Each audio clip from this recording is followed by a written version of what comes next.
코로나19 오미크론 변이 집단 감염이 확인된 대전 유성구 온천호텔 관련 누적 확진자가 120명으로 늘었습니다. 온천호텔을 이용한 노래 강사가 다닌 노인주간보호센터에서 11명이 확진되는 등 24명이 추가로 양성 판정을 받았습니다. 대전시 교육청에서도 직원과 가족 등 6명이 추가로 확진됐습니다. 관련 누적 감염자는 13명으로 늘었으며 이들 중 9명은 오미크론 변이로 확인됐습니다.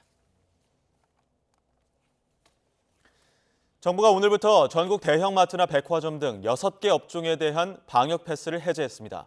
설 연휴를 앞두고 이뤄진 정부의 방역 패스 완화 조치에 매장 규모에 따라 상인들 반응은 엇갈리고 있습니다. 자세한 내용 취재기자 연결해 알아보겠습니다. 윤혜리 기자. 네, 경기 용인시 대형마트에 나와 있습니다. 네, 오늘부터 백신 미접종자나 미완료자들도 전국 대형마트나 백화점 이용할 수 있게 된 거죠?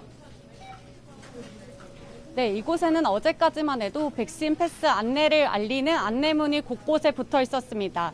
지금은 QR코드나 출입국 관리만으로도 마트를 쉽게 이용할 수가 있어 방역 패스 확인을 위한 대기줄은 찾아볼 수가 없습니다. 백신 미접종자도 쉽게 이용이 가능하면서 오랜만에 장을 보러 온 사람들도 있었습니다. 정부는 오늘 대규모 점포들에 대한 방역 패스 적용을 해제했습니다. 시설을 이용하는 내내 마스크를 착용할 수 있고 침방울이 튈 만한 활동이 적어 비교적 감염 우려가 낮다는 이유에서입니다. 독서실과 스터디 카페, 영화관, 도서관, 박물관 등도 같은 이유로 방역 패스 적용 대상에서 빠졌습니다. 하지만 백화점과 마트 안에 있는 식당과 카페를 이용하려면 방역 패스가 여전히 필요합니다.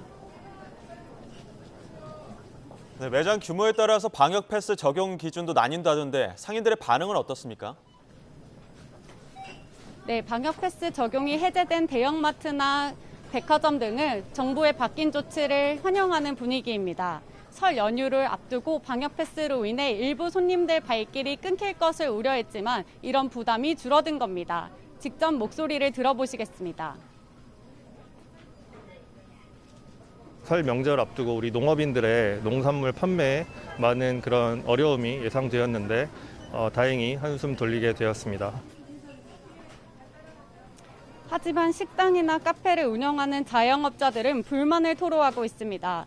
인원 밀집도가 높은 대규모 점포들만 방역 패스를 풀어준 게 형평성에 어긋난다며 영업 제한이라도 풀어달라고 호소하고 있습니다. 학원과 공연장도 방역 패스가 해제됐지만 예외 사례가 있어 볼멘 소리가 나옵니다. 마스크 착용이 어려운 관악기 연주, 노래, 연기 학원 등은 방역 패스가 유지됩니다. 또 50명 이상 모이는 비정규 공연장도 지금처럼 방역 패스가 필요합니다. 정부는 청소년 방역 패스도 오는 3월 예정대로 시행하겠다는 방침입니다. 앞서 법원은 지난 14일 서울 지역 청소년 방역 패스를 중단하라는 결정을 내렸지만 정부는 이에 항고할 예정입니다. 청소년이 전체 확진자 가운데 4분의 1 이상을 차지할 정도로 감염 비율이 높아 방역 패스를 유지할 필요가 있다는 설명입니다. 정부는 학습권 침해 논란이 있었던 학원 등을 방역 패스 적용 대상에서 제외한 만큼 법원의 판결이 달라질 것이라고 기대하고 있습니다. 또 방역 패스를 둘러싼 현장의 혼란을 줄이기 위해 불가피하게 백신 접종을 할 수 없는 예외 사유를 확대하는 방안도 검토하고 있습니다. 지금까지 경기 용인시 대형마트에서 YTN 윤혜리입니다.